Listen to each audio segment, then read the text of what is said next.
Ikhanda leli lomfutho liba nezindawo elishaya kuzo noma liba nje lingaba usinqukuza sonke noma liba phambidlana noma liba ngemuva. Isikhathi esiningi kuvamise ukuba ikhanda elishaya ikhanda lonke. But isikhathi esiningi kuvamise ukuba njalo. Kodwa ke kuvamise ukuthi we call it like a throbbing headache kuba into engathi iyangongoza isikhathi esiningi. And ihambiselana nokuthi kwesinye isikhathi thola ukuthi mhlawumbe nentamo yakho iba nobuhlungu. Abanye abantu baze bacala ukuthi mhlawumbe hayi nginento ekuthiwa i-tension headache kanti uthola ukuthi sekumoshakele sekukhona ukugula khona ngaphakathi. Okubuhlungu kakhulu ukuthi lesifo somfutho uma kuye kwenzeka saqhubeka sabhebhetheka isikhathi esiningi sinokudala ukuthi inhliziyo yakhe igcine isikhathana. Ngoba abantu ukhuluma ukuthi nje abanye abantu babona sebabhlue izandla lokho kusuke sokukhombisa izinga lenhliziyo ukuthi sihambe yafika kuphi. Hayibo. Isikhathi esiningi sithi lapho mhlawumbe umuntu usune heart failure diabetes. So izinto evamise ukwenzeka lapho umuntu angaba nenhlungu esifubeni, angaba nephika, iphika lelihlukahlukene.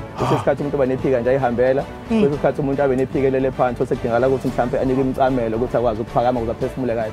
Abanye bahlulanga ngisho ukulala ebusuku ukuthi mhlawumbe sekumele bavuke bakhwehlele because lokho sesekhona inhliziyo yakhathala. Absolutely. Ezinye zezimpawu ukuvuvukala kwenyawo nakho kujwayelekile ukuba khona and then okunye ade usho nje ukuthi zavele nazo zavuvukala. Kodwa dokotela uthi akumele uphume ungikhenike masiphuma lapho. Hayi khuleka ngisengwelezana ngiseduze. Absolutely. So okunye ke nakho ke izandla zakho mase iqala ukushintsha umbala ziba blue or siyibiza ukuthi cyanosis ngolimi langeleqelezini. Isingi isuke isikhona lapho kusekusho ukuthi inhliziyo yakhe ayisakwazi ukuhamba igazi ngendlela yanele ukuthi likwazi ukuhamba lifike endaweni lapho kwazi khona ukuthola i-oxygen. Lento le esejwayelekile kakhulu asibiza ukuthi heart attack. Lapho khona inhliziyo yomuntu iyosuka mhlambe uthola ukuthi umuntu uyoba nokujuluka abe nenhlungu esifubeni, inhlungu zakhe esinye isikhathi zikhuphuke ziyentanyeni mhlambe kusesikhathi zihambe ziye engalweni yakhe yesandla sokunxele.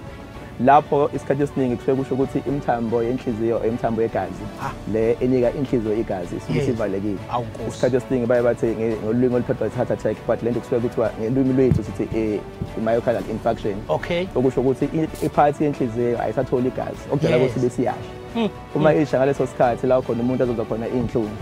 Isikhathi esiningi into ovamise ukuyibona ukuthi umuntu uzoba nezinhlungu abe khona abe nokujuluka bese kuba khona lezinhlungu lezo ehamba zidlulele kuphi engalweni. So ezinye zezimpawu lezo umuntu okumele ukuthi uma kwenzeka and leyo ke ingozi kakhulu. Ufuna ukuthi nje ngempela uphuthume uyemtholampilo ngaleso sikhathi kwenzeka. Engingagcina ngayo nje ngingafike ngithi kunesikhathi lapho khona uzwa inhliziyo yakho ishaya ngoba ngisho ukuthi akuvumeleki ukuthi izishaya. Uma usuqala sifike sezingeni lapho inhliziyo yakhe isishaya we call them palpitations. Angaba enye izimpawu ekhombisa ukuthi khona inkinga khona enhliziyweni.